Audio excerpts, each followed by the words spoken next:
SuperTalk Mississippi media production. Discover Covington County Hospital's swing bed program, offering comprehensive care for patients transitioning from acute hospital care to home. With a focus on rehabilitation, we ensure a smooth journey back to your home environment. Choose Covington County Hospital, where your health care matters.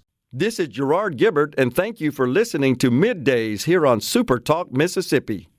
MidDays with Gerard Gibert is on the air. MidDays with Gerard Gibert is powered by C-Spire. Power your home or business with C-Spire Fiber. To learn more, visit supertalk.fm/C-Spire. C-Spire Fiber powers SuperTalk Mississippi.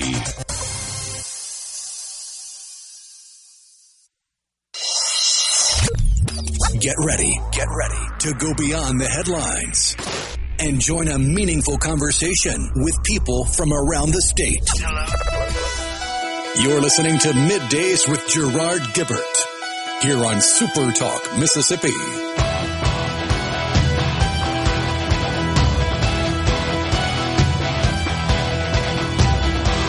Hey there, how y'all doing? My name is Scott Sands, sitting in for Gerard today. It's always an honor to be asked to fill in and guest host here on SuperTalk Mississippi. Just to refresh your memory, if you care, who am I? You may know who I am. It's been a few times that I've sat in for Gerard or for Richard. I did radio in Mississippi for 10 and 15 years off and on the coast and in Hattiesburg. So it's fun to be back here, and we've got a lot to cover today. Rhino, how are you on this Monday? Oh, not too terribly bad. Just didn't feel like there was quite enough time in the weekend. Never does. It never seems like there is enough time. I enjoyed yesterday because I sat around and watched Scotty Scheffler golf. How could he hit? He was 31 under for the tournament. The CJ Cup tournament. I don't even know what golf tournament was on. I love to play golf. I'm really bad. I will tee up the ball in the middle of the fairway, which is a serious breach of etiquette, but my drives maybe go 75, 100 yards. I love to play, go out, smoke cigars, have a cocktail with friends, and have it considered a sport. So I do enjoy the game, but I'm just really bad, and I've never improved. It's been 30 years, and I haven't gotten any better. But golf on a Sunday afternoon on the couch with the cat taking naps is like the best way to live, in my opinion. Well, we did have a Formula One race in the afternoon for once. It was the Miami Grand Prix. That was entertaining to watch. Not quite as entertaining as the sprint on Saturday, because that was just madness for when they were actually running. So I never understood F1 racing. It seems more like a parade to me than like a NASCAR race or even an IndyCar race. It just seems like whoever gets the pole is going to win the race. And that may not be the case all of the time. You can have mechanical issues, but it just seems like there's no passing, there's no excitement in an F1 race. That's why the sprint race was a better race to watch, because there were crashes, there were mechanical problems, there were elbows out racing, which is nothing new for NASCAR fans, because in NASCAR, rubbing is racing, but in Formula One, you're not really supposed to touch the cars because they're open wheel, and that can cause a puncture really easy. But you're right, there are several courses throughout the calendar. It sounds like you're a fan of the open wheel racing. Is there? I lived in Indianapolis for about 10 years, and I still don't understand the difference between Formula One and the Indy cars, because they're very similar, I believe. Similar from the standpoint of there is a certain set of rules that they have to follow, but in Formula One, every manufacturer has to make their own car within those rules. They're allowed to buy from other teams a certain amount of parts, and they're allowed to buy third-party stuff if they don't want to build, but they have to design their own car within the specs, within the formula. That's the Formula One. Indy is everybody gets the same car. How can you tune the most out of that same car? So that's more like stock car racing. That's more like NASCAR. Kind of. It's like if Formula One and NASCAR had a love child, it would be Indy at this point. It would be the Indy car race. I've been to the Indy 500 a few times. That's the only Indy race I've been to. And you got 500,000 people in like a 2.5 square mile area.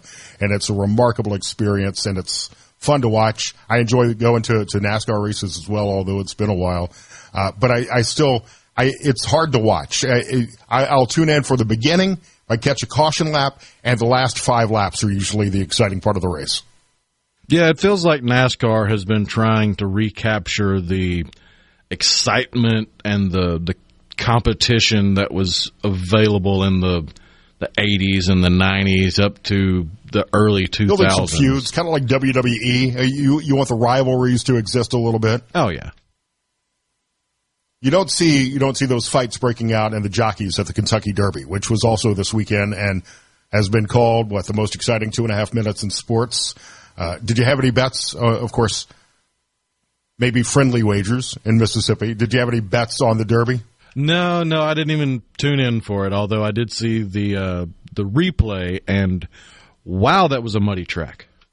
It was very muddy. The one time I've been to the Derby, it was just as muddy. I think I threw my clothes away after being in the infield.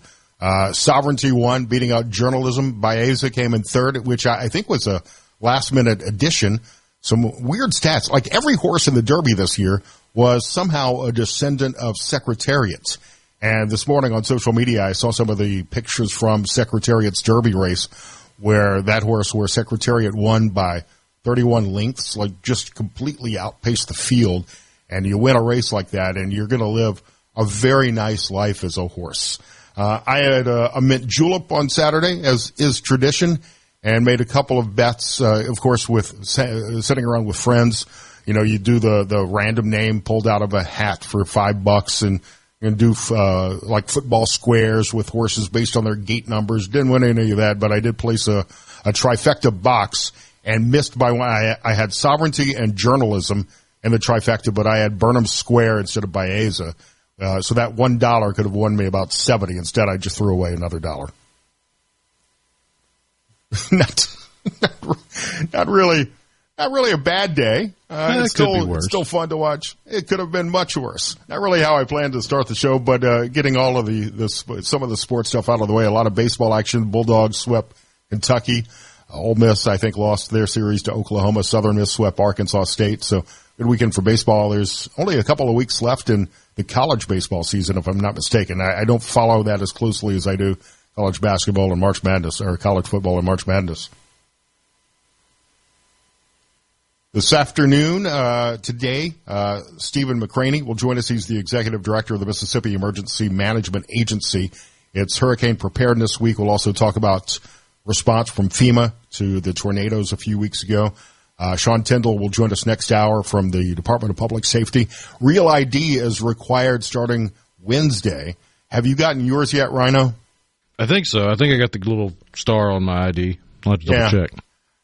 I've gone to try to get mine, and I had one missing piece of paperwork, so it's been kind of a pain. If you're going to fly, you're going to need that, and we'll explain why. Yeah, I got next the gold hour. Star. Also, a look at the conclave, which also begins Wednesday. Bishop Joseph Kopacz from the Diocese of Jackson will join us next hour, and a few other stories. Of course, I heard Richard earlier this morning talking about the president's tweet on reopening Alcatraz and the other social media controversy from the weekend. As we talk about the conclave, his tweets as Pope, saying that he would love to be the next Pope, of course, saying that in jest. And, of course, when the president makes a joke, some people on the left get a little upset sometimes. We'll get into some of that reaction and the latest odds on who the next Pope will be. Meanwhile, I saw this all over the place over the weekend on X and on Facebook. This video of a big brawl at this restaurant in Jackson, Juicy Seafood. Rhino, did you see that video? Yeah, 10 I've seen the video, and guy. I've seen it attributed to Juicy Seafood. I've seen it attributed to La Salsa. I've seen it attributed to salsas. I've seen it attributed to a handful of different restaurants, and I haven't been able to confirm one or the other from looking at the inside of the restaurant and looking at the video, but yeah, that video's gone international now. Yeah, it was a huge fight, and I'm not sure I've seen what may have started this. The reason I attribute it to Juicy Seafood, and I may be wrong, but the story I read in one of the papers from Jackson had the general manager asking for help, asking the public if you know who was involved, urging anybody with information about the brawl to contact Crime Stoppers, and was emphasizing their commitment to maintaining a welcoming environment, and asked everybody in the community to continue to support the restaurant because, you see a video like that and you may not want to go try that restaurant, because you're concerned about what might happen. I mean, I think social media influences our decisions all the time today on where to go, who to patronize. We talked about a story a couple of weeks ago from the coast on a restaurant that posted something somewhat controversial to their social media.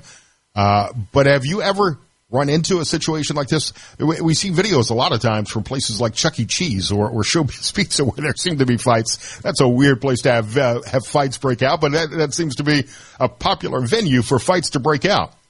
The last time I was in a food setting where a brawl broke out, it was back in high school. There was a wing place right next to a pool hall. So technically it didn't break out in the eatery. It kind of spilled over because they shared a hallway to a shared restroom. And a brawl broke out in the pool hall that made its way over to the wing place with pool cues and all, and that was an experience. Oh, that's fun. That sounds fun. That's like something out of a movie. The strange thing about this video and that I noticed was that they have a security guard. And put the video aside, I'm not sure I want to go to a restaurant where they've got security in the middle of the afternoon, in the middle of the day. Now, you understand security guards are needed at bars and nightclubs, but if there have been incidents in the past that require a security guard at a seafood restaurant, that might be a red flag for me before I even walk in.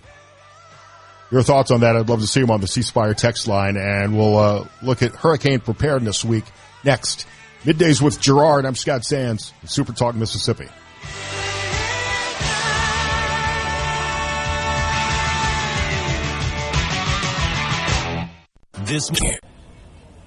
This segment of Middays with Gerard Gibert is brought to you by Covington County Hospital in Collins, where your health matters.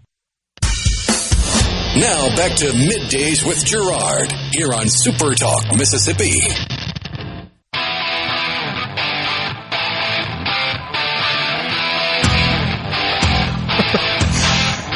Nicely done, Rhino.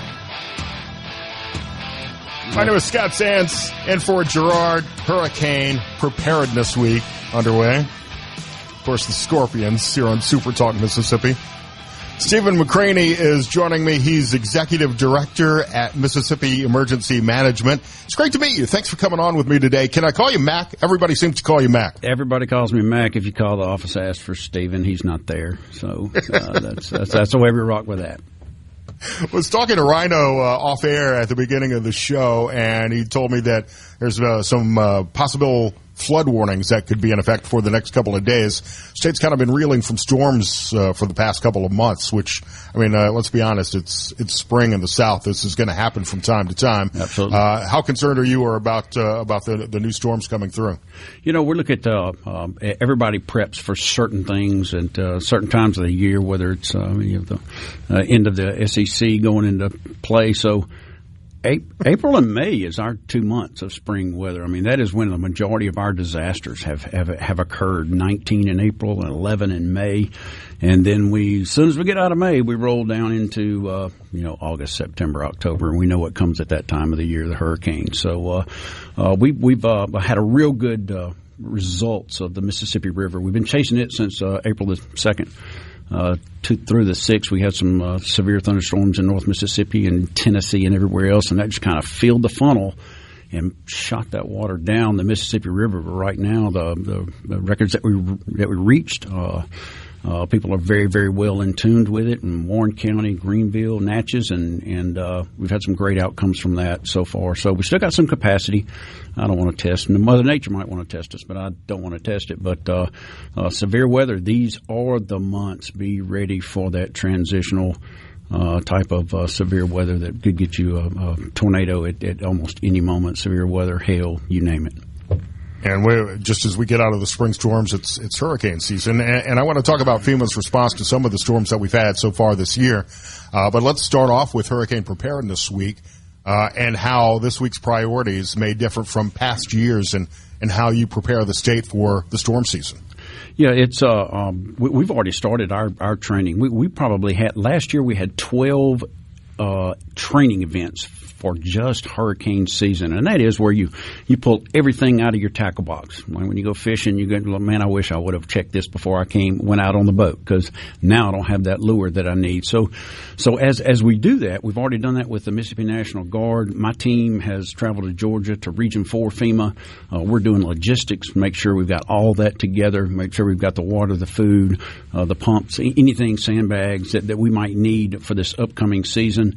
We'll continue with our partners in Mississippi, the emergency management directors down at the county level, and the Mississippi Band of Choctaw Indians. So it's a consistent. We've even had a training session with our Business Emergency Operations Center, bringing all those business partners in the state of Mississippi that are well entwined as to what they provide the public each and every day. So it's just a continuous each and every year, making sure you've got everything you need for when Mother Nature decides that one's coming in. And we don't necessarily have the crosswinds we had last year. Last year we had a lot of hurricanes that were kind of coming our way, but they just got chewed apart. So we're looking at a little bit less reliability on that this year. So I'm not asking for one, but we are going to be prepped and ready, and we'll be ready to move at a moment's notice.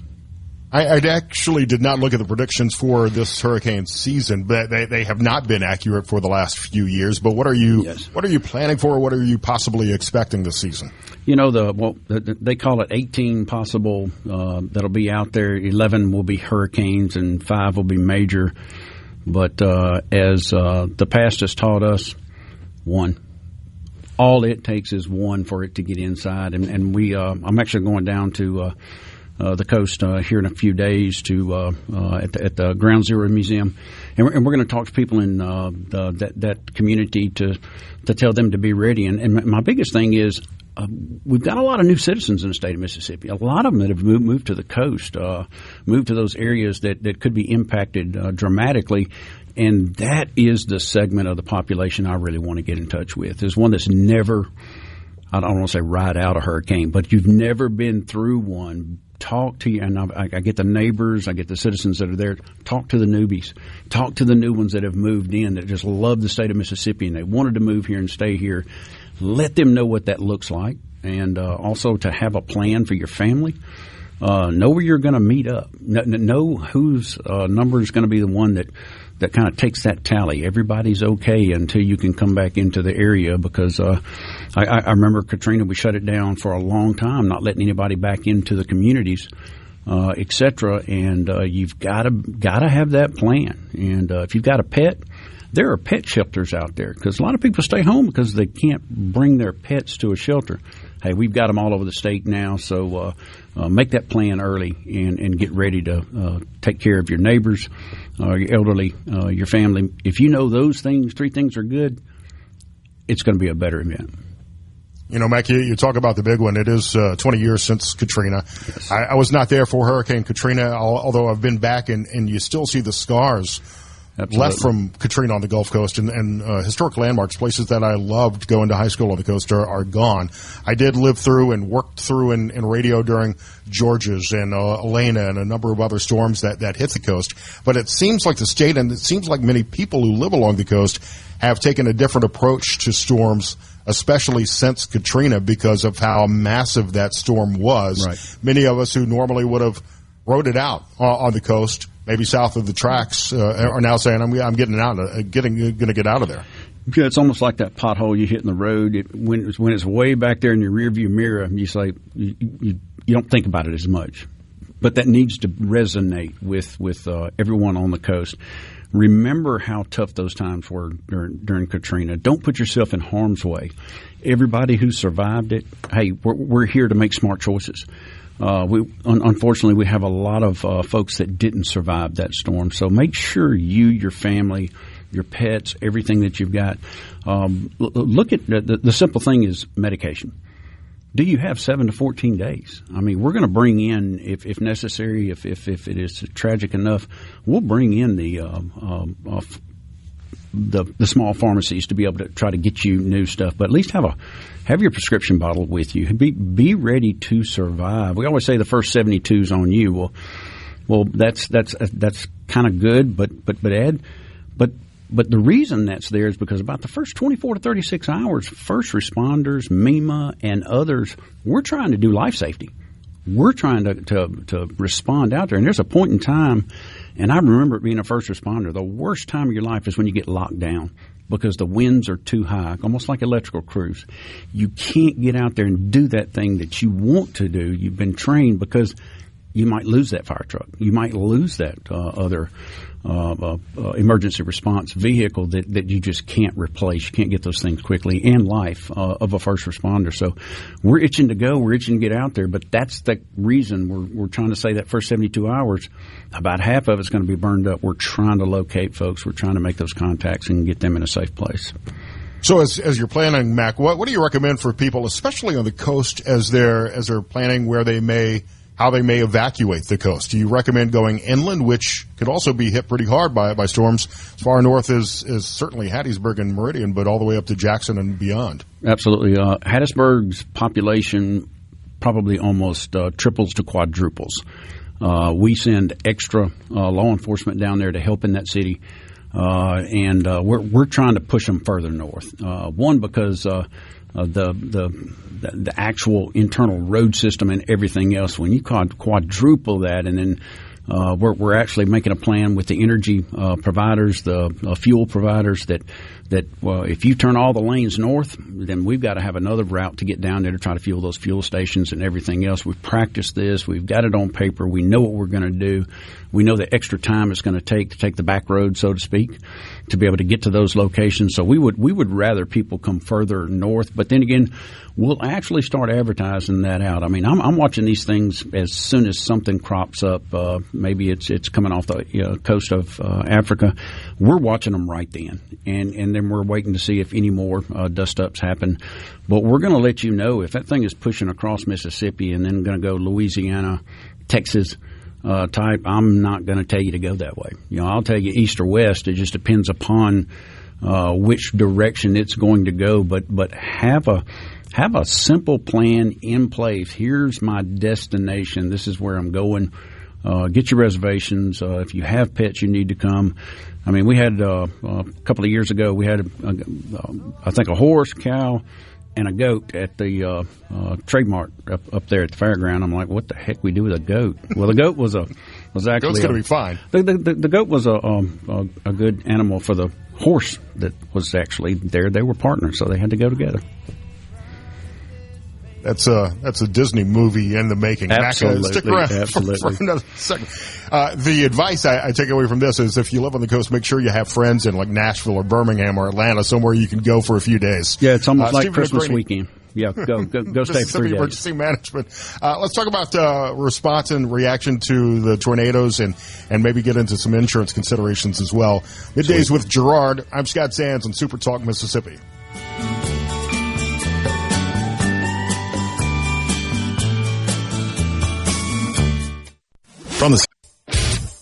You're listening to Middays with Gerard Gibert, here on SuperTalk, Mississippi.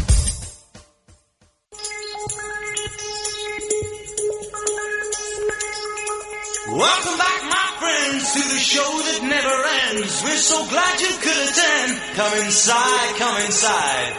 Gerard will be back tomorrow. My name is Scott Sands. Thanks for letting me hang out with you on SuperTalk, Mississippi. Got an eye on the markets this morning, and it looked like we tried to have a nice little run-up for a couple of hours. The Dow essentially at a break-even. NASDAQ is down 115, S&P down 27. Looks like a little bit of resistance. Of course, big news this week from the Fed as they'll make an announcement on whether or not to cut any of the interest rates. Not likely to happen, but that will be news Wednesday afternoon.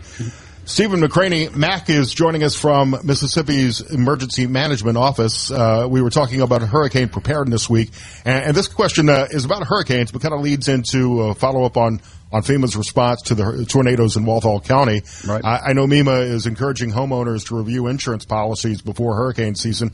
You got any advice on what to ask about for adequate coverage, especially in some of the more flood-prone areas?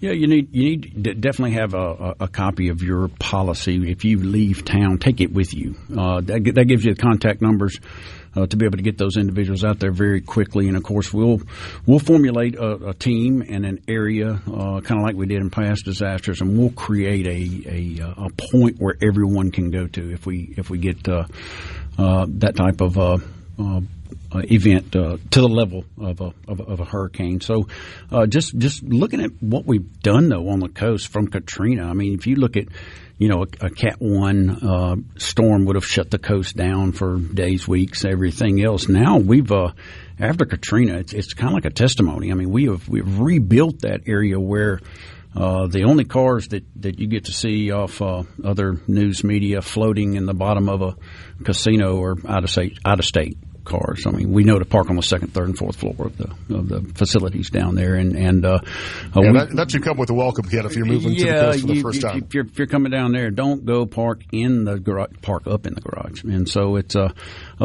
it's a testament that within about 24 hours, all the businesses are back open. I mean, we've built up high. We've built them on stilts. We've fortified them.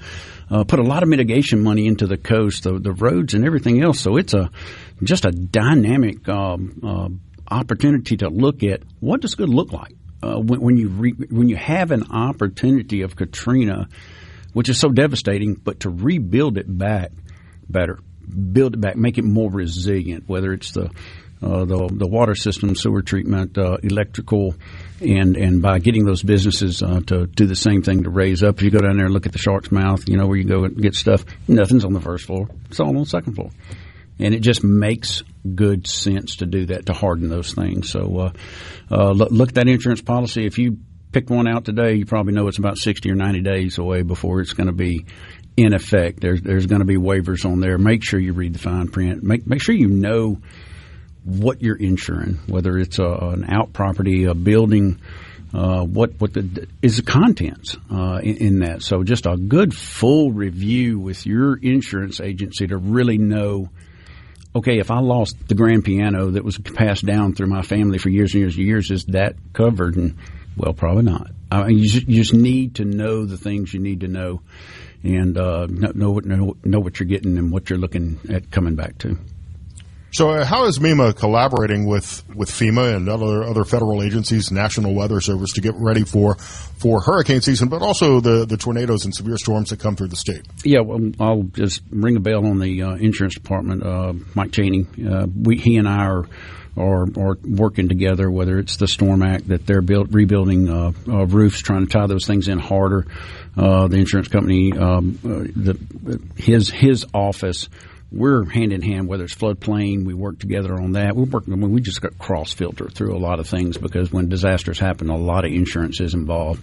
And he's got an open mic, and his folks come over to the office, and we're staying on top of what does good look like, a response from the insurance side to our citizens of the state of Mississippi, and we don't want to leave anybody out. We open up call centers, the whole 9 yards. So if you just be ready for any type of disaster right now. I mean, it is that time of the year, it's that time of the season as we roll through our spring severe weather. It is on us as we speak. It will be here tomorrow, be sporadic, but somebody's probably going to get some tough straight line wind that can be worse than a small tornado sometimes. I mean, everything's not built to withstand that. Well, Mac, you talk about not wanting to leave anybody behind. It's now been a month since Governor Reeves requested a major disaster declaration for the March tornadoes in Walthall County. Right. Any update on the status review from FEMA, and is there a timeline on when we might expect to see an approval or denial? Yeah, well, I like to tell people, I'm big on looking behind. See what happens, see how we progress through to the future. And our average on a federal declaration, it doesn't matter what president was in office, it doesn't matter what party might have been in charge at any given time.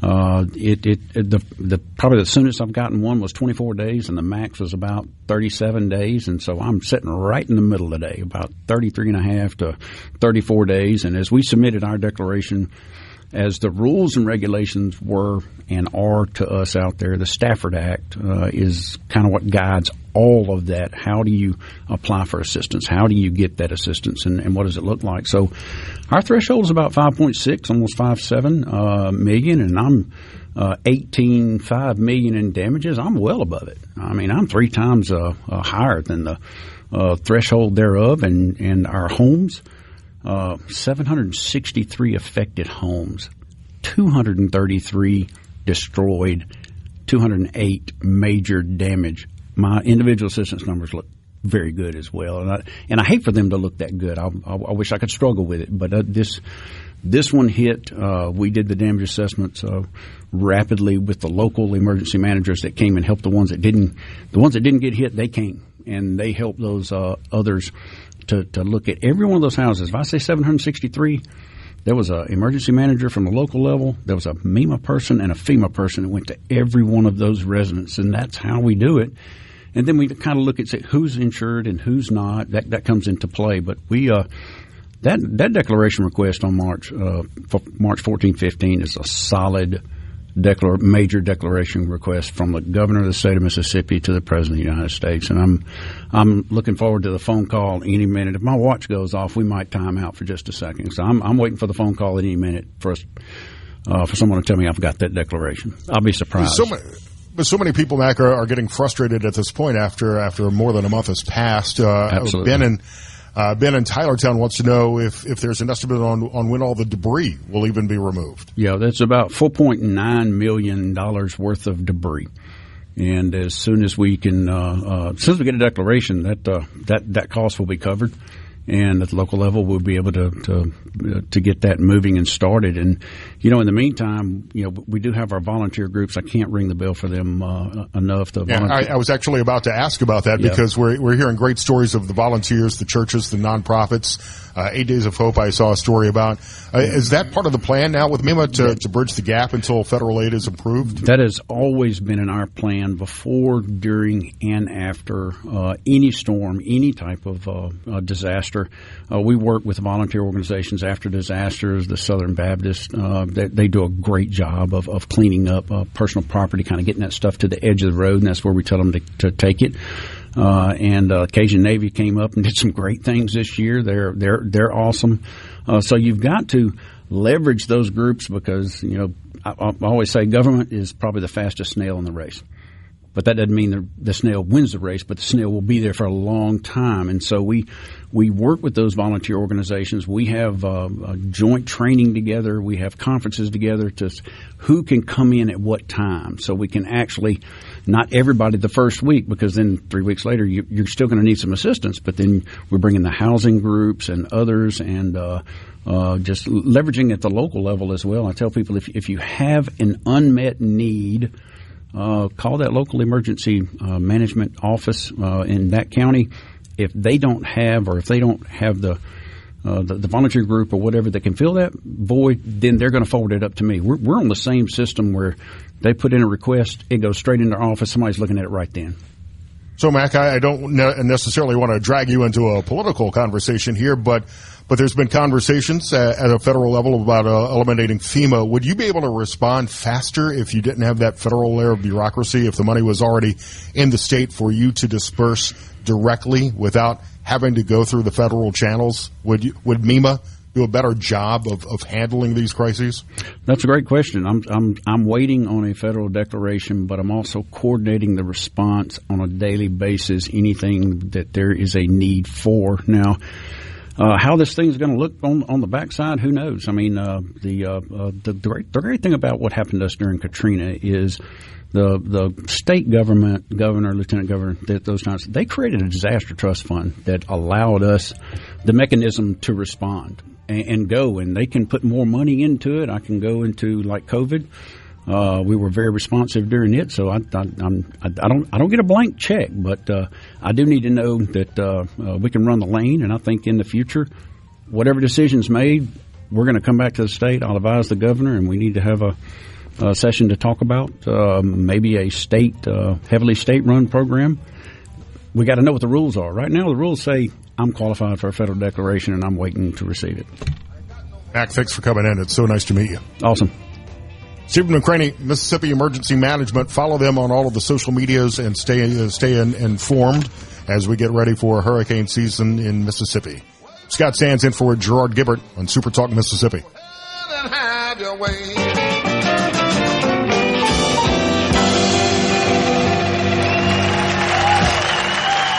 Hey, guys. You're listening to Middays with Gerard here on SuperTalk Mississippi.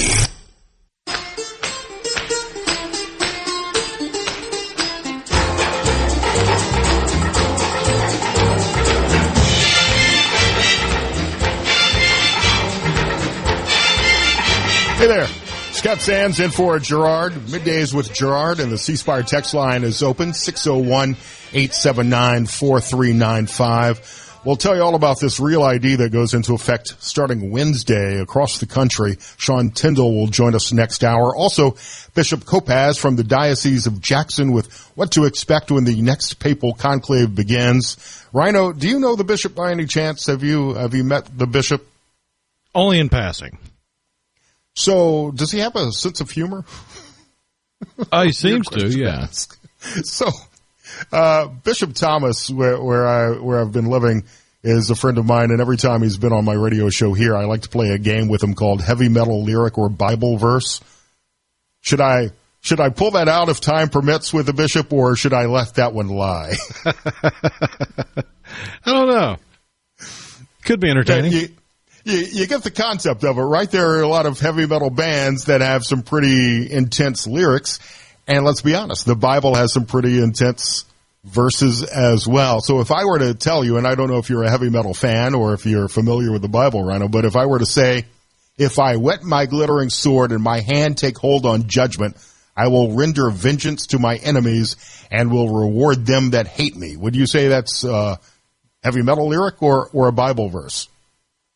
Ooh, that sounds like a Bible verse. I couldn't tell you the book, though. And you would be right. It's a Bible verse from Deuteronomy. The glittering sword is what stood out to me. I mean, that sounds very lyrical. I don't know if I should pull that out with the bishop. We'll see how it goes, maybe. We'll play that one by ear, I think. I'm not really sure where to go with that, but it might be fun if he has a sense of humor. As we talk about the conclave, of course, over the weekend, the president shared a meme an artificially generated meme, an AI meme of him in the papal vestments, sitting as Pope. He was asked at one point, who do you want to be the next Pope? And he said, well, me. And he was joking. But whenever he makes a comment like that, whenever he says something like that, just like with the Trump 2028 hats, which he also addressed this weekend, people go crazy. The left just completely goes nuts. There was one poll I saw that said 87% of people do not think Donald Trump should be the next pope, but 6% said he should be. And I have questions about that 6%. We know that he's not going to be pope. We know that he probably doesn't want to be pope. But when he shares a meme like that, I get the joke. The president, if nothing else, is a master of trolling social media. And he does a remarkable, masterful job at that. And the critics just really come out of the woodwork. We saw Harry Sisson call him a man-child. Even a group of New York State Catholic Conference called the image mockery and said there is nothing clever or funny about this image, Mr. President. The same people who are upset about this are often silent, though, when their side mocks religious values, and we've seen this. I saw a column by Dustin Grage on Town Hall that pointed out that the loudest critics are often atheists whose opinions carry little weight. Said the Pope picture is actually funny. Calm down, people. And Caroline Leavitt, the White House press secretary, tried to set the record straight, saying that the president has respect for the Vatican and for the Pope. He flew to Italy to pay his respects for Pope Francis and attend his funeral. And he's been a staunch champion for Catholics and religious liberty. Trump, who now identifies as a non-denominational Christian, even recommended that Cardinal Dolan from New York would be a good pope, although he is not even in the running if you look at the Kalshi betting odds. And here's where I might draw the line, and you may have a difference of opinion with me. I'd love to hear your thoughts in the next few minutes before the bishop joins us next hour about that meme, about the meme of the Pope, about Donald Trump as Pope. I've got no problem with the president sharing that on his social media accounts because he's doing it to get people talking about him. He has said many times that there's no such thing as bad publicity. You're talking about Donald Trump, and he likes that. I did draw the line, and it's a very thin line here, when the White House account started to repost the memes. I think it's fair game on Donald Trump's personal accounts. The Jedi meme even, I don't know if you saw this one with a Sith lightsaber. When the White House gets involved from an official account, that's perhaps a line too far. I think the official White House account, the official accounts of the government, should project some sort of dignity, and I think you're risking a little bit of credibility with serious voters and with others when you start to cross that line on the official account. And of course, you risk alienating Catholic voters who shifted 10 points towards Republicans over the last 20 years. That could be a risky move politically. Where's the line? Did you see the humor in it as I did? And does the line get drawn on the official accounts? That's what I want to know on the C Spire text line here, and I'll read your comments next hour. The C Spire text line is open at 601-879-4395. Middays with Gerard Gibert from the Element Studios on SuperTalk, Mississippi.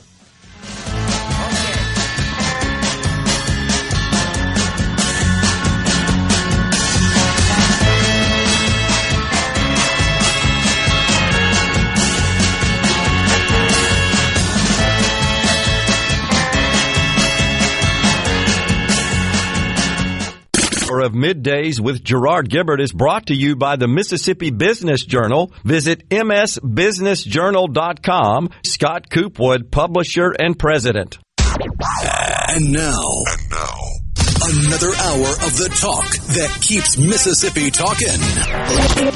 Middays with Gerard Gibert. Begin your transition now. Now on SuperTalk, Mississippi.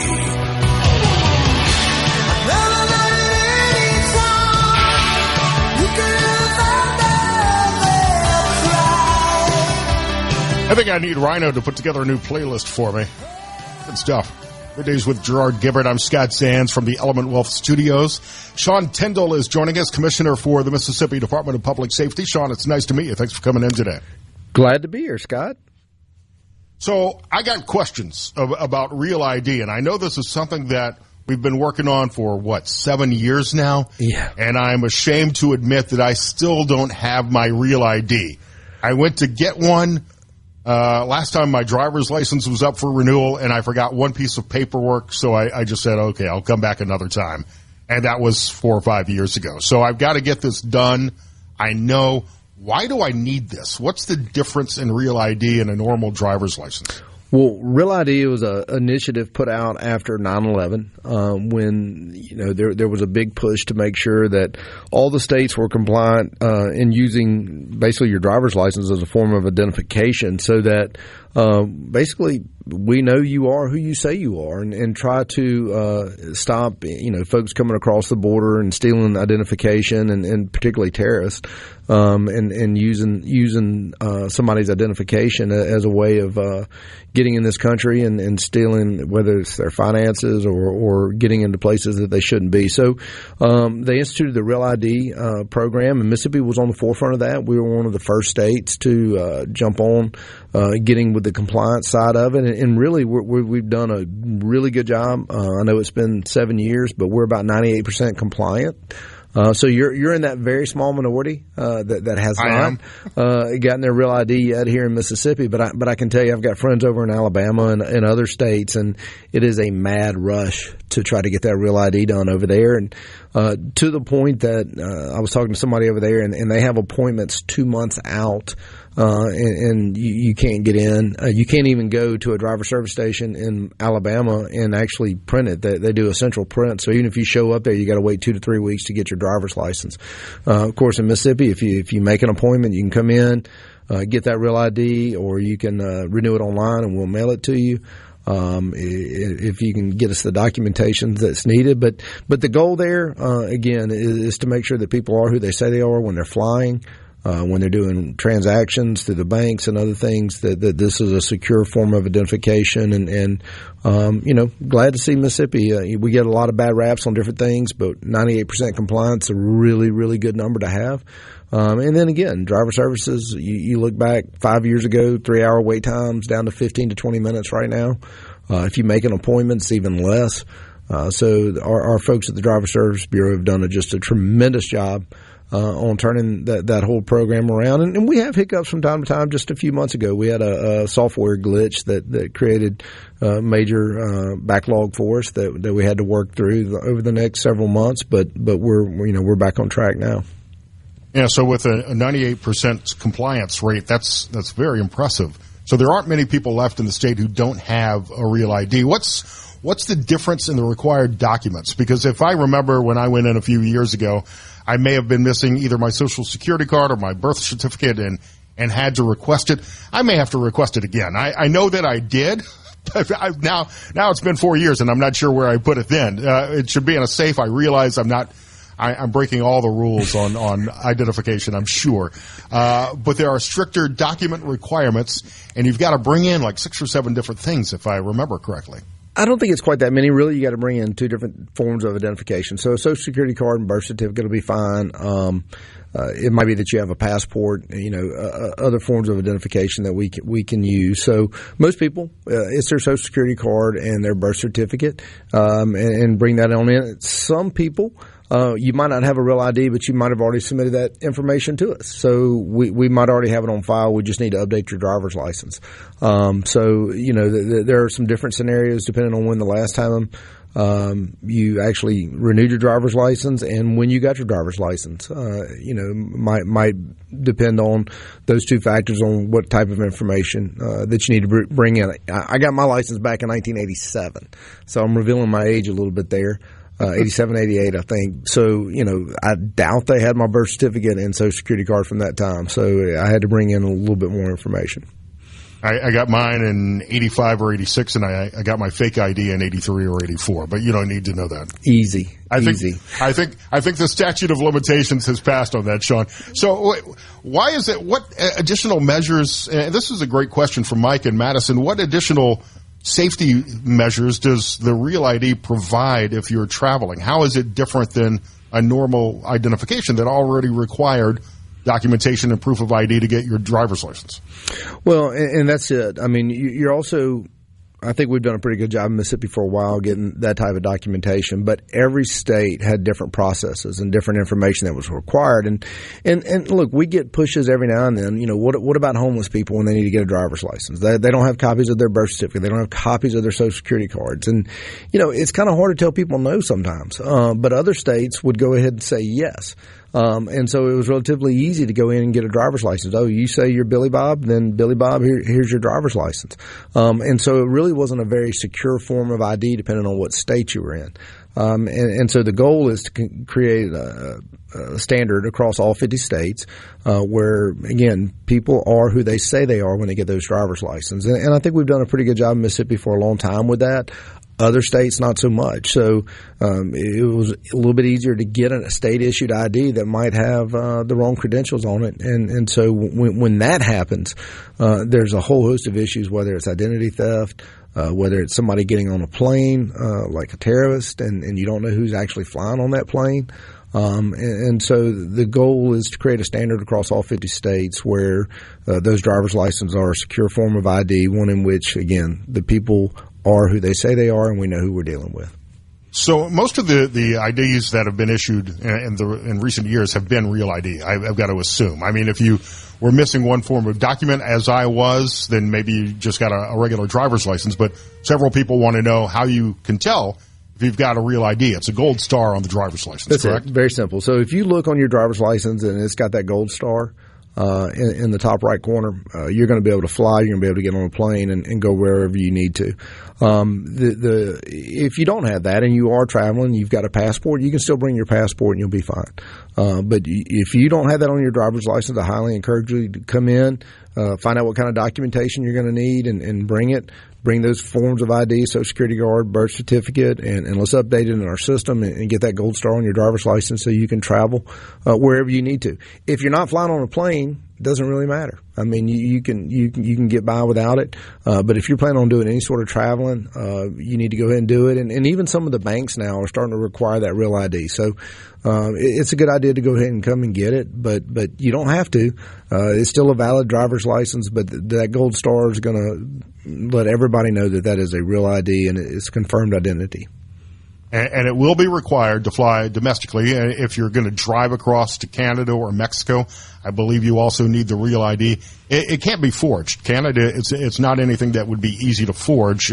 Not that I would be encouraging that by any means. Well, at the end of the day, when it comes to forgeries, there are people that are pretty sophisticated that can do all kinds of stuff. So I'm not going to say that that's against the realm of possibility. I think that's out there. And to that end, what I would encourage folks to do is download our Mississippi Mobile ID app. Which is an app that you can carry your identification on your phone. It's actually more secure than a physical ID. It requires facial recognitions. It goes through our state system, so that if somebody shows you their ID on their phone, it's 100% not a fake if they're using the Mississippi Mobile ID app. So you can verify it with that. But yeah, it's a good thing. It's a great step in the right direction. And again, I think it's a safety issue, and I think it's a security issue, and I also think it's trying to prevent fraud and identity theft issue. So if you're planning to fly after Wednesday and you don't have the real ID yet, and what happens if you don't have a passport? Are there any other alternatives available to fly? No, I think those are going to be your two alternatives: to have a real ID or have some sort of passport. And other than that, you're probably going to be turned away at the gate, and you're going to have spent $500 to $1,000 on a plane ticket, and nobody wants to do that. So come on in. You can set an appointment or you can do a walk-in. Again, our average wait times are down significantly across the state. And down on the Mississippi Gulf Coast, we actually have a driver service station at the Gulfport Municipal Airport where, if you're flying out and it's an emergency, that's why we put it there is people that were flying we knew might have some issues. They can go down there and get it. We also have a mobile ID station right now where we've taken a van and converted it into a driver service station so that we can go all over the state, and we plan on hitting some of the airports in different locations as this goes into effect to make sure that if people need it, they can get it. I got 6 weeks before I'm planning to fly into Gulfport Biloxi International, so I need to get my real ID done very, very soon, it sounds like, with all of the proper documents this time around. Sean Tindell from the Department of Public Safety, thank you so much for coming in. This is a big deal, and Mississippi has been ahead of the curve in getting implementation of the real ID done. So congratulations. Great job. Thank you, sir. SuperTalk Mississippi continues its middays with Gerard. I'm Scott Sands.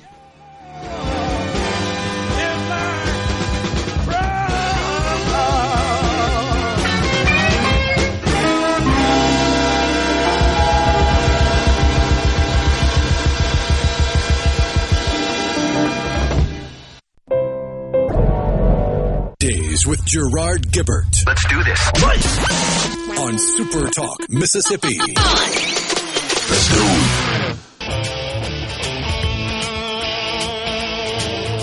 The blues has got a hold of me. Middays with Gerard. He'll be back tomorrow. I'm Scott Sands in the Element Wealth Studio. C-Spire text line 601-879-4395. A lot of questions about the real ID, and I don't want to give you the wrong information because I've gone to get mine and I didn't have everything I needed. So check the DPS website for the documents that you need. But I'm pretty sure it's Social Security card, birth certificate, and 2 proofs of residency. If you've got a passport, that might work.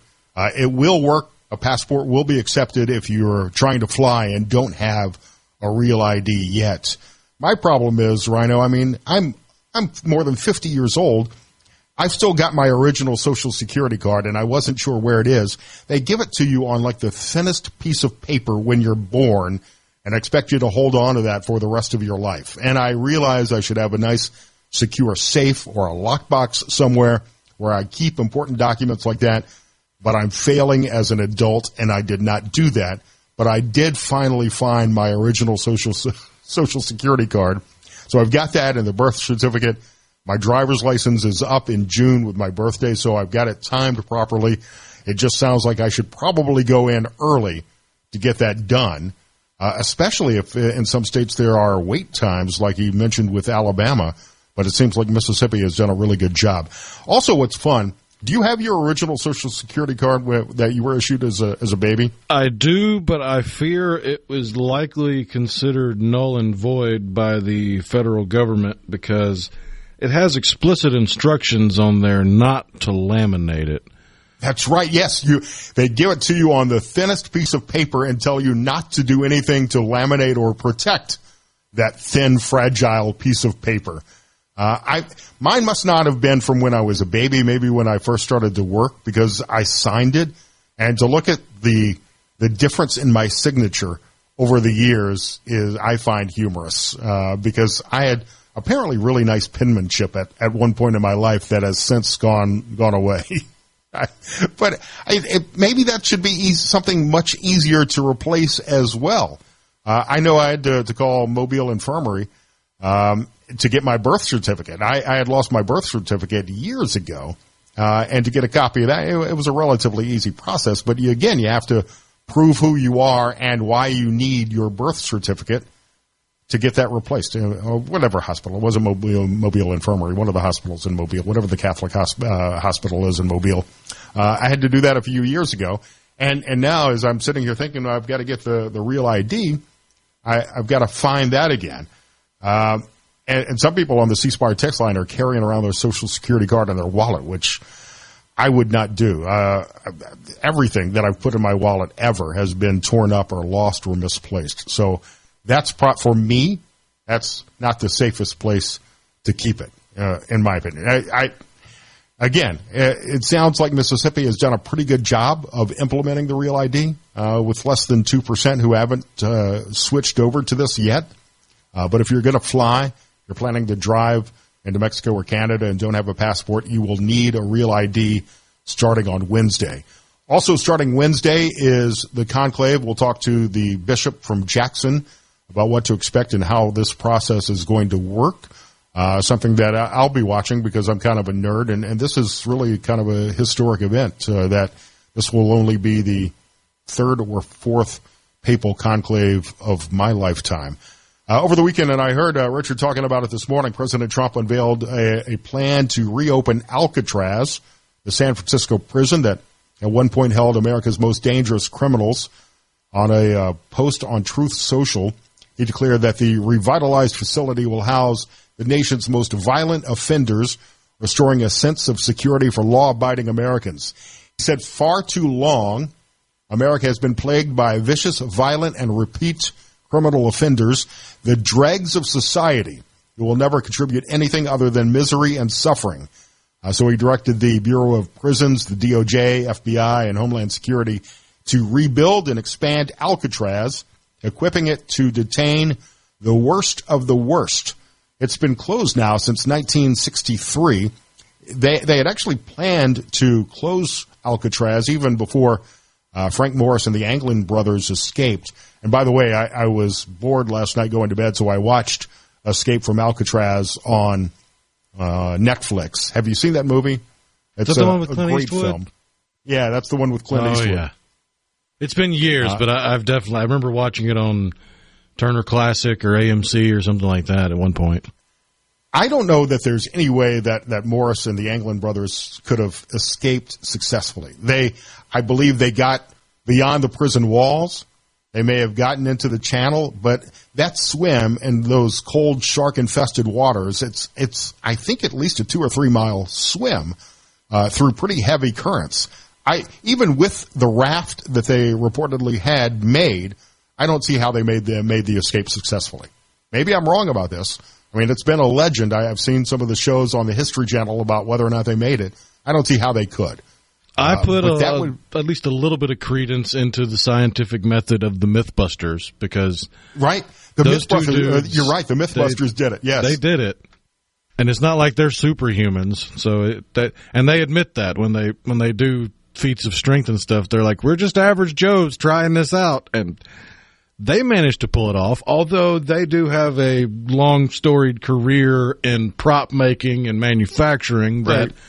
likely helped them make that raft a little bit more sturdy and sound than prisoners would have. But still, it was plausible. I think is what they labeled it was plausible. I don't think they confirmed it as a myth. No, I can't remember either what they determined, but they were able to do it. So there is a small chance, perhaps, that they could make it. But after all these years, I mean, with any good conspiracy theory, and I love to fall down these rabbit holes from time to time, you would think after so many years, after 5 decades, that their true identity, if they did survive, would have come out somewhere at some point. Well, it could be like D.B. Cooper, where there's about 5 different people it could be. And they're very close, I think, to identifying D.B. Cooper. I fell into that rabbit hole a few weeks ago myself. What I love about the idea of reopening Alcatraz is the symbolism involved, a clear message to criminals that violent behavior would face consequences. And perhaps it could be a type of Gitmo in American territory, where some of these criminal gangbangers who have come into the country illegally could be sent. If judges are going to block deportations, send them to Alcatraz. But the problem I have is we don't know how much this would cost. It's got to cost a fortune to reconstruct Alcatraz, to modernize it, to bring it up to code. Even minimal codes, I think, would make it cost prohibitive. And the operational costs, which is why originally they were going to shut Alcatraz down, operating a prison on an island like that became just simply too costly and complex. Supply issues, budget concerns, made it more of a burden on the DOJ budget to operate, at least as I understand this. And there's a limited number of people, even if you expand it, that Alcatraz could hold. So I love the concept of it, and I think this may be one of those things that President Trump likes to throw out to start a conversation and to get people talking. But as a reality, I don't know that it actually happens. I think it would probably be less expensive. And again, I don't know the numbers to build a new high security detention facility than to completely reconstruct and rebuild Alcatraz. But as a concept, I love it. I love the imagery, the symbolism that would be involved in this. And I can't wait to read some of the comments about this on the C Spire text line. I think Richard may have come to some of the same conclusions this morning. I heard part of his conversation today on SuperTalk Mississippi. It's a place I would love to visit. Just the history of Alcatraz and the criminals that were there and what they went through with life on Alcatraz, even if it's just a fraction of the reality portrayed in the movie or in an even better movie about Alcatraz, The Rock. The return to Alcatraz when the terrorists took control of the island, and Sean Connery broke back into Alcatraz with the special forces. To stay there at night even, and the ghost stories from Alcatraz would be quite an experience. But do you subscribe to the fan theory that The Rock is actually an unnamed sequel to the Sean Connery Bond films? Yes, I think I have to. I know exactly the storyline that you're talking to, but yes, I have seen that fan theory, and it absolutely makes perfect sense. I wish they had made some sort of script reference to 007 in The Rock. That would have been classic. And I think I heard Richard Cross talking about having Nicolas Cage reprise some role in a new Alcatraz. In a new Alcatraz remake. Your thoughts on that on the C Spire text line, as well as what you thought of the president sharing the memes of him as the next pope. Is he just trolling? Do you think he's serious? Do you think the criticism is founded? C Spire text line is open. We'll talk to the bishop from the Jackson Diocese about the papal conclave, which is set to begin Wednesday next year on SuperTalk Mississippi. Scott Sands. You can find me on X, by the way, at Scott Sands Media.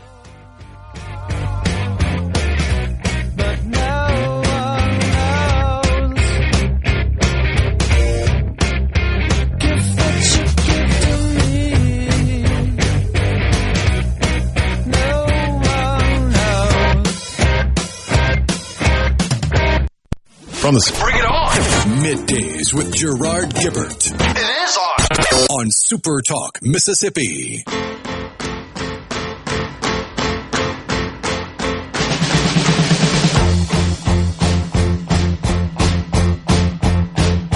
y'all doing?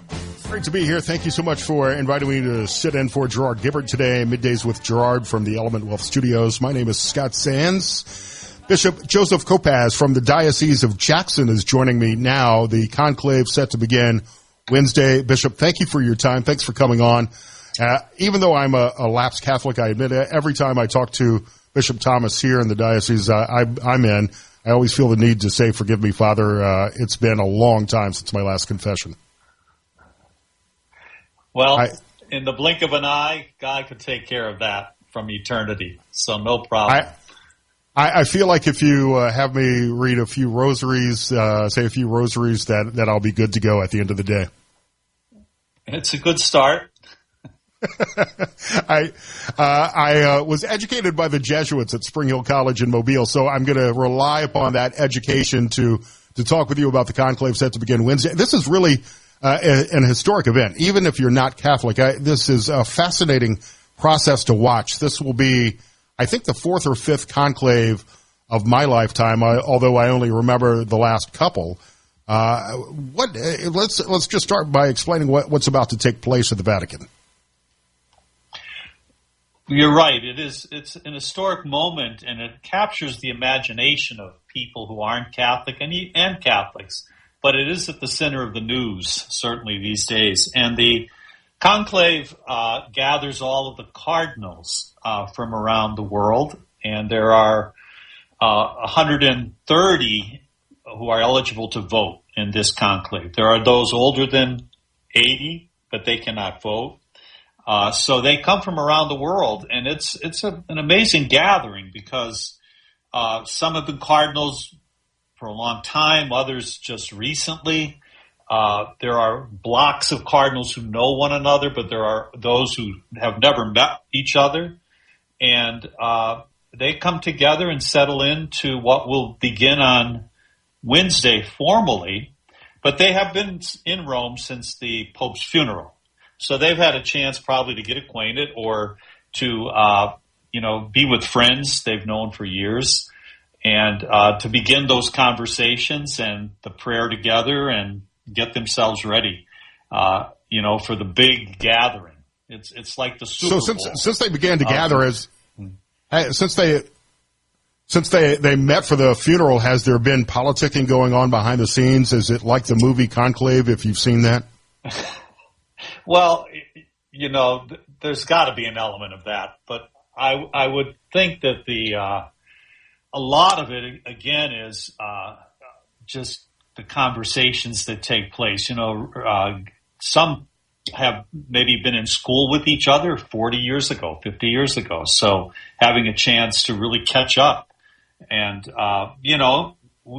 trusting in the work of the Holy Spirit, one hopes that prayer is more central to even the conversations than politicking, but there are naturally different blocks of cardinals who would like to see the Francis vision of the church continue. Not that was a rupture in any way, but still that more progressive vision. Others, would be of a different mindset and ecclesiology. So in that sense, there would be certainly interesting dynamics. And you would think, and this is one of the elements of the conclave this year that make it so interesting, you would think that there's a likelihood that the policies that Francis put forth during his papacy would continue. I believe 108 of the 133 cardinals who will be voting in this conclave were appointed by Francis, which would lead you to believe, perhaps, that they will be of a similar mindset to Francis. Yes, and that so when you're looking at that, there is definitely a vision of the church that is like Francis, deeply rooted in the needs of the modern world. But when he was elected, he was elected following Pope Benedict and Pope St. John Paul II, and they had selected the vast majority of the cardinals. So they would have been cardinals that certainly at the heart of the church, but vision of the Church of Pope Benedict and St. John Paul, and they elected Francis. And so it's really, and again, not that Francis in any way broke from any significant traditions, but he, as we know, looked at the world and said, we need to preach the gospel in ways that the modern world can hear, and what are the needs of the modern world. And so that was a surprise when you look at it. I would think you would think, well, they're going to elect the most conservative or traditional. That didn't happen, So, but still, it seems the cardinals, representing 90 countries, that's incredible, from around the world, will be looking at the world differently than in the past when many came from the Northern Hemisphere or Europe. I was going to ask about the geography involved in this conclave. It's one of the most geographically diverse conclaves that we've ever seen. I believe that Europeans make up less than 50% of the voting cardinals. Normally, you would say, and I believe that there are 2 or 3 Italian cardinals who are leading the betting, which we may get into, Bishop. But it's highly likely that we won't see an Italian cardinal elected in this conclave. It's probable that we will not. Although. For example, Cardinal Ferrelin, who's the Secretary of State, is certainly prominent among the cardinals because that's such a very important ministry and position in the church. But that does not guarantee really anything. It's a broader. He's got 29% of the money on the. Cardinal Ferrelin has about 29% of the money on the Kalshi betting app. If you're followed by Cardinal Tagle from the Philippines, who I think has an inside track. If my money were to go on one, and is it okay for me as a lapsed Catholic to wager on the papacy? Well, I don't know if that's sacrilegious or not, but it's people are these days. Yeah, there are odds on just about everything. So people will bet on anything. It's a friendly wager. But you're right. When Pope Benedict was elected after St. Pope John Paul II, one of the reasons was because so many cardinals knew him well, and he served them well when they came to Rome, and he was always really just there for them, and took care of many, many, issues that would be present in the church. So they were, they just, when they gathered in prayer and in conference and conclave, it happened within a matter of a day or two. Pope Benedict was elected. So it's possible, again, the Italian presence in Rome could be a factor, but, surprised by the Holy Spirit. We'll see. There's such diversity of representation and countries involved. 90. That's amazing. We're talking to Bishop Joseph Kopacz from the Diocese of Jackson here on SuperTalk, Mississippi. Let's go through the process. I don't think we could expect to see a pope elected on Wednesday. How many votes will they do on a daily basis? And what do you imagine? What have you heard that sequestering process in the Sistine Chapel is like?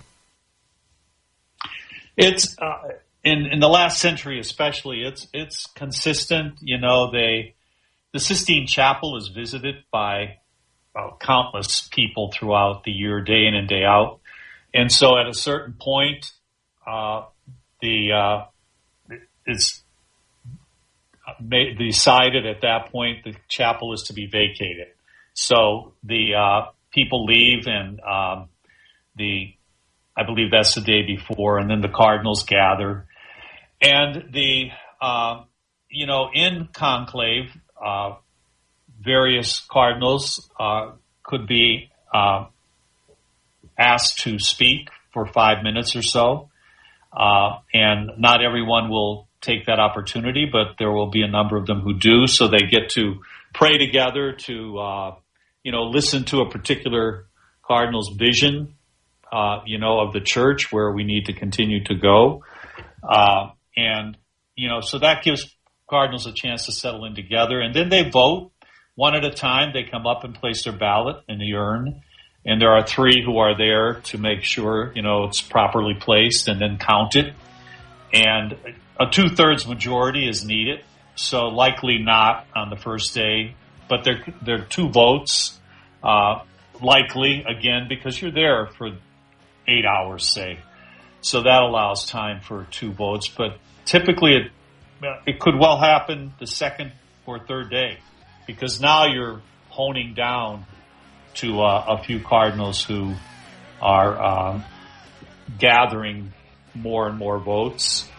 And so if a Cardinal, at a certain point, a Cardinal realizing that Bishop, we're up against a hard break here. Would you like to stick around for our final segment? Do you have a few more minutes? Oh, sure, no problem. Bishop Joseph Kopacz from the Diocese of Jackson here on SuperTalk, Mississippi. I'm Scott Sands. Poly up a mid. Are we going to do this? Middays with Gerard Gibert. Keep rolling. 3, 2, 1. On SuperTalk, Mississippi.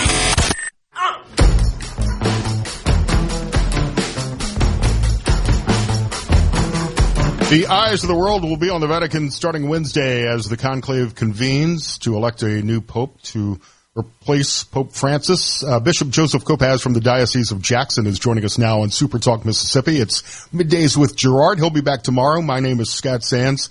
Bishop, the ceremonies involved, if you've seen Conclave or any of the other numerous movies about the papacy, there's a lot of ritual involved.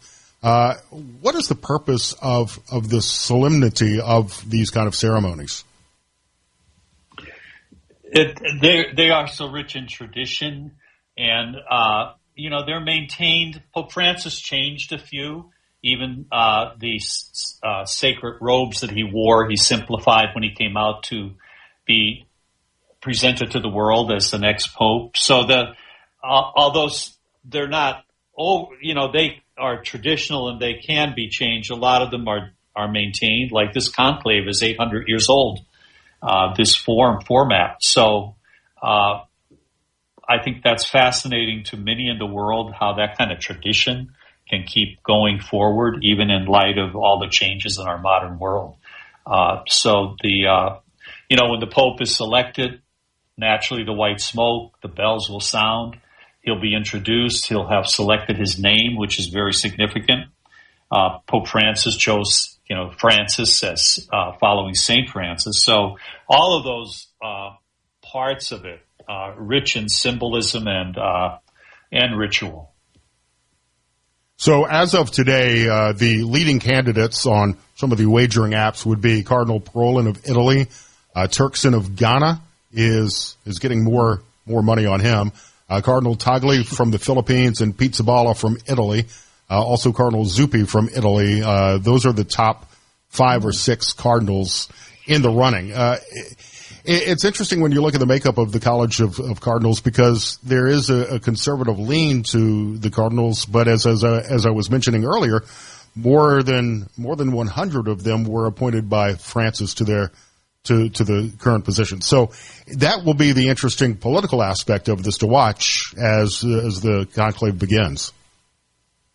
And even within the conclave, because it's secretive, until the final announcement, but within the cardinals themselves, there'll be surprises, because there'll be because so many don't know one another personally. It will be interesting to see how the Holy Spirit moves, and all of a sudden the first vote, and it's like, where did that person come from? Do you think, Bishop, that the cardinals will be looking for a younger pontiff? Oh, good question. Sometimes the speculation is not too young, because he's going to be there a long time. So what's the ideal age?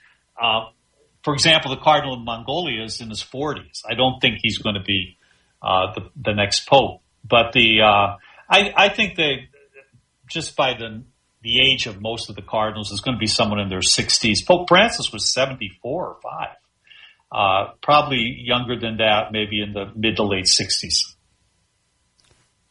Provide some stability to the church leadership moving forward. Sure. Is perhaps what they may be thinking. Sure. I think so. You know, Pope Francis had 12 years. You know, that's a good long time. Bishop, I've debated all morning whether or not to ask you if you would like to play this game. Bishop Thomas, who's become a friend of mine, will play this with me on my show here from time to time. If you're game for this, and you can say no, would you like to play a couple of questions of heavy metal lyric or Bible verse? I'd probably be more familiar with the Bible verse. Right. So I'll give you a line, and you tell me if you believe it's a heavy metal lyric or a Bible verse. There are no prizes. Okay. So the line is, and I will fill his mountains with his slain men. In your hills and in your valleys and in all of your rivers shall they fall that are slain with the sword. That sounds like a few verses from the Old Testament, Bible verse. Yeah, you would be correct. That's from Ezekiel 35. One more fact, real quick. Well done. Okay. Their slain shall also be cast out, and their stench shall rise up out of their corpses, and their mountains shall be melted with their blood. Yes, indeed. That's Bible verse, too. You're correct. That's Isaiah 34. Well done. Okay. Bishop Kopacz, thanks for playing along. I appreciate your time, sir, and we'll be watching the conclave intently from a historic and a religious perspective starting Wednesday. Okay. Thank you, Scott. Take care. Pray for all of us. Thank you, Bishop. Bishop Kopacz from the Diocese of Jackson. I'm actually surprised you played along, Rhino, although he may never come on with me again. So we'll see. It's Cinco de Mayo. Where are you heading for a margarita or a taco later? Oh, there's a Mexican place right by my place, so I'll make my way there at some point today. I want to try a Michelada. I think I've had one in Mexico before. That's the beer and tomato juice. Sounds very refreshing. I imagine it would be an acquired taste. Thank you for letting me sit in for Gerard. He will be back tomorrow. This is Middays with Gerard from the Element Wealth Studios, Fox News and SuperTalk Mississippi News. Coming up at the top of the hour. You can find me on X and social media, The Scott Sands Show, or at Scott Sands Media on X. Have a great Wednesday. A SuperTalk Mississippi media production.